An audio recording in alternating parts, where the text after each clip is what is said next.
को भी प्रभावित करता है कई स्तर पर। आपका समर्थन रहेगा 18 को? नहीं, 15 मिनट की बातचीत अभी हो चुकी है, इसलिए मैं क्विक रिस्पांस नहीं दूंगी। मैं अपनी बात रखूंगी और मैं अपनी बात तर्कसंगत रख रही हूं। रेल रोको अभियान बहुत बार हमारी इतिहास में, चाहे वो ब्रिटिश हुकूमत हो, चाहे भाजपा ने खुद किया हो जब वो विपक्ष में थी, पहले हो चुका है। इस आंदोलन में उन्होंने ऑलरेडी कहा है कि रास्ते में ट्रेन नहीं रोक दी जाएगी, गंतव्य स्टेशन पर या स्टार्टिंग स्टेशन पर ही ट्रेन रुकेगी। ये उन्होंने कहा है। 4 घंटे का रेल रोको आंदोलन है। मैं एक सवाल पूछना चाहती हूं आज सरकार से। आज रेल रोको पर इतनी दिक्कत है, लेकिन इन रेलों को चलाया क्यों नहीं जा रहा? इस देश में हवाई जहाज, कैब, गाड़ियां, सब कुछ, बस सब कुछ चल सकता है, लेकिन रेल अभी तक 65% कैपेसिटी पर चल रही है। मुझे नहीं पता बहुत लोग जानते हैं कि नहीं यहां पर। अब अगर आपको 100 किलोमीटर कर भी दूरी पर जाना है तो आप 100 किलोमीटर का टिकट नहीं लेते हैं। कोविड स्पेशल ट्रेन के नाम से चलाया जा रहा है और कम से कम टिकट आपको 500 किलोमीटर की दूरी का लेना है। यह कोविड स्पेशल के नाम पर लूट मची हुई है। अब कोई भी कंसेशन, विकलांग कंसेशन, स्टूडेंट कंसेशन, वृद्ध कंसेशन, सब कुछ बंद कर दिया गया इस दौरान। 500 किलोमीटर का कम से कम टिकट लिया जाएगा। 65% पे कैपेसिटी है। जनरल में भी रिजर्वेशन चाहिए और ऑनलाइन ही सब कुछ हो रहा है। तो मुझे आप ये बात बताइए कि रेलवे के इतने हिमायती सब लोग बन रहे हैं, रेलवे को चलाइए तो। काहे ट्रेनें आपने रोकी हुई हैं? रोने के लिए नहीं, चर्चा का विषय रेलवे था ना, इसलिए मैं रेलवे की बात कर रही हूं। आज क्या दिक्कत हो गई है कि रेलवे को प्राइवेटाइज करना है, रूट तय करने हैं प्राइवेट ऑपरेटर्स के लिए, इसलिए रेलवे चलाई नहीं जाएगी। मैं एक बात और बोलना चाहती हूं, पब्लिक प्रॉपर्टी है रेलवे, हम सबका कर्तव्य बनता है कि पूरी शांतिपूर्ण से उसके ऊपर कोई क्षति ना पहुंचे, लेकिन क्षति तो नेशनल हाईवेज को पहुंचाई गई है, राष्ट्रीय राजमार्गों को खोद दिया गया है, कीलें गड़वाई गई है, बॉर्डर गड़वाए गए।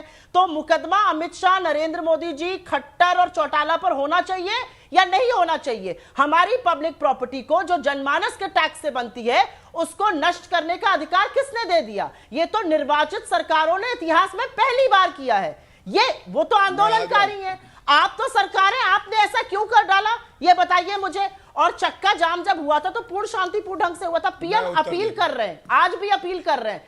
84 दिन हो गए, आज भी कह रहे हैं आप भ्रमित मत होइए। अरे आप समझिए तो कि ये अपने हक के लिए लड़ते हुए किसान हैं, ये छोटे बच्चे नहीं है जो दूध पी रहे हैं और भ्रमित हो रहे हैं। 200 लोगों की शहादत हो गई है मोदी जी, कहीं पर तो इनके लिए भी एक श्रद्धांजलि। गौरव जी जल्दी से जवाब दीजिए, फिर मैं चौधरी वीरेंद्र सिंह फौरन आपके पास आ रही हूं। जल्दी से इसका एक जवाब। बिल्कुल, देखिए ये स्वाभाविक बात थी जो कही कांग्रेस की प्रवक्ता ने। रेल रोको से इनको दिक्कत नहीं होगी, क्योंकि इनके जो 50 साल के अपरिपक्व बालक है वो चार्टर फ्लाइट लेते हैं, इटली चले जाते हैं। तो गरीबी तो एक मानसिकता है, गरीब तो कोई है नहीं। 1971 में क्यों अंजना जी, कोई मैंने गलत बात कही? रेल रोको का समर्थन करना, जब सर्वोच्च न्यायालय ने शाहीन बाग का जजमेंट दिया है कि जो सार्वजनिक कोई भी ट्रांसपोर्ट सिस्टम होगा आप रोक नहीं सकते, आप सहमत नहीं है क्या अंजना जी? हो सकता है आपका दूसरा मत हो, मैं पूछ रहा हूं शाहीन बाग का जजमेंट क्या कहता है? अहिंसा पूर्वक प्रदर्शन होगा, public road, public transport block नहीं कर सकते आप, और जो डेजिग्नेटेड साइट्स है वहीं होंगी। ठीक है, क्या सर्वोच्च न्यायालय में इनकी आस्था नहीं है? ठीक है, यहीं से आगे ले चलेंगे। सुप्रीम कोर्ट ने कहा है एनी टाइम एनीवेयर नहीं कर सकते। चौधरी वीरेंद्र सिंह जी जल्दी से एक रिएक्शन, जो आपने सुना युद्धवीर सिंह जी की बातों का। जल्दी से रिएक्शन नहीं अंजना जी, मैं वो मरीज हूं जिसके लिए डॉक्टर बहस कर रहे हैं। बोलिए बोलिए। मैं वो मरीज हूं जिसके लिए बहस कर रहे हैं, प्लीज।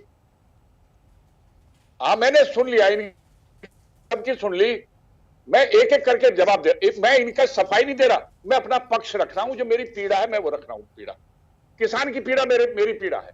मान्यवर, आप सभी से मेरा निवेदन है, कृपया सुन लीजिए। मैं किसान हूं, मैं डीम्ड किसान नहीं हूं, किसान हूं। दूसरी बात, झंडे की बात हो रही है और बात हो रही है। ये मेरा कहना यह है कि मैं उस फैमिली से आता हूं, मैं और आइडेंटिटी डिस्क्लोज नहीं करूंगा, क्योंकि बच्चों की सुरक्षा का सवाल है।